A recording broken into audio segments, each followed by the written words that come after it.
apa kabar? Semoga kita semua dalam keadaan sehat dan selalu dalam lindungan Tuhan. Senang sekali bisa bertemu kembali. Hari ini Miss Indah mau cerita tentang Bapak Nuh. Siapa mau dengar? Ceritanya bagus sekali. Oke, siapa mau? Duduk yang baik ya. Kalau kita mau dengar firman Tuhan harus duduk yang baik. Mendengarkan dengan baik, tidak boleh ngobrol dan tidak boleh main-main. Oke? Siap semuanya? Yuk kita dengarkan. Nuh. Zaman dahulu manusia semakin banyak jumlahnya, tetapi mereka semakin tidak taat. Mereka banyak melakukan kejahatan dan dosa. Tuhan tidak suka. Maka Tuhan ingin menghapuskan manusia di bumi. Ada seorang yang bernama Bapak Nuh. Bapak Nuh orang yang baik. Bapak Nuh orang yang taat sama Bapak. Kemudian Tuhan berfirman kepada Bapak Nuh. Bapak Nuh, buatin kapal yang besar ya. Karena Tuhan Yesus mau menurunkan hujan yang deras. Bapak Nuh orang yang taat. Kemudian Bapak Nuh bekerja bersama anak-anaknya. Mereka melakukan pekerjaan Tuhan dengan sepenuh hati, dengan sukacita. Mereka mengerjakan sesuai dengan perintah Tuhan. Ketika bahtera itu sudah jadi, Bapak Nuh dan keluarganya siap-siap untuk masuk ke dalamnya. Bapak Nuh, istrinya, 3 orang anaknya, dan 3 orang mantunya sudah siap masuk ke dalam bahtera. Anaknya bernama Sem, Ham, dan Yafet.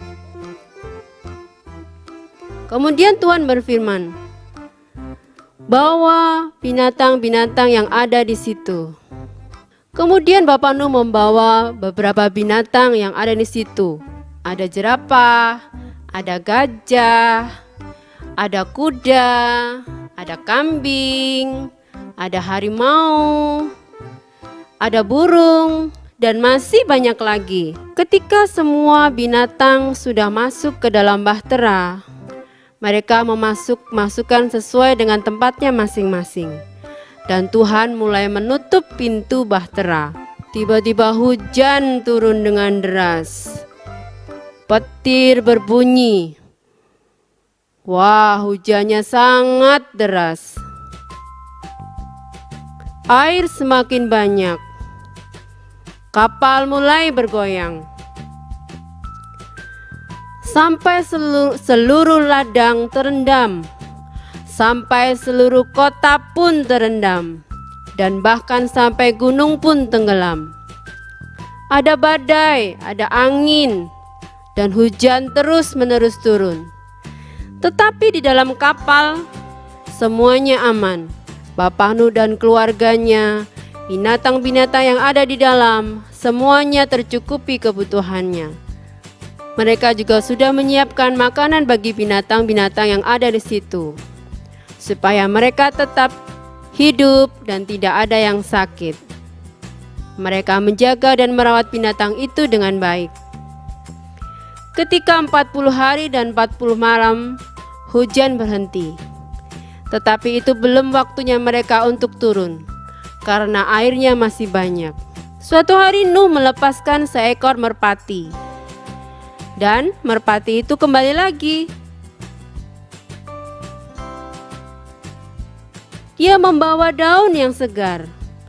Hore! Tumbuhan yang kemarin mati sudah hidup kembali. Jadi saatnya kita bisa turun dari bahtera. Kemudian Nuh dan keluarganya keluar dari bahtera. Binatang-binatang pun ikut keluar. Mereka bisa kembali ke bumi. Setelah Bapak Nuh kembali dan binatang-binatang pun itu kembali ke bumi, Bapak Nuh melihat semuanya bumi menjadi kosong. Kemudian Bapak Nuh menyiapkan sebuah mezbah. Di situ Bapak Nuh beserta keluarganya berdoa Mereka mengucap syukur atas perlindungan Tuhan, penyertaan Tuhan, dan kasih Tuhan. Kemudian Tuhan memberi tanda, memberikan sebuah pelangi. Itu pertanda bahwa Tuhan Yesus berjanji tidak akan memberikan air bah seperti itu lagi. Oke, ceritanya sudah selesai. Bagaimana? Bagus kan? Ya, bagus sekali ceritanya. Kita bisa banyak belajar dari Bapak Nuh. 1. Tentang setia. Bapak Nuh sangat setia sama Tuhan. Bagaimana kita bisa setia? Kita bisa rajin ke gereja, rajin sekolah minggu, rajin baca Alkitab. Dan yang paling penting apa? Kita harus rajin berdoa. Yang kedua, tentang ketaatan sama Tuhan Yesus. Bapak Nuh taat sekali, tidak pernah menolak, langsung dikerjakan perintahnya, tidak pernah mengeluh dan tidak pernah marah-marah. Siapa yang sudah taat di rumah? Gimana ya caranya taat? Ya, kita bisa taat sama mama dan papa. Kalau di sekolah, kita taat sama miss-miss yang ada di sekolah atau bapak dan ibu guru. Selain itu, kita juga bisa melakukan pekerjaan-pekerjaan yang baik, melakukan hal-hal yang baik seperti yang diajarkan Tuhan. Seperti apa? Suka menolong, suka membantu, ya, taat, dan apalagi saling mengasihi kepada siapapun. Oke semuanya, bye-bye.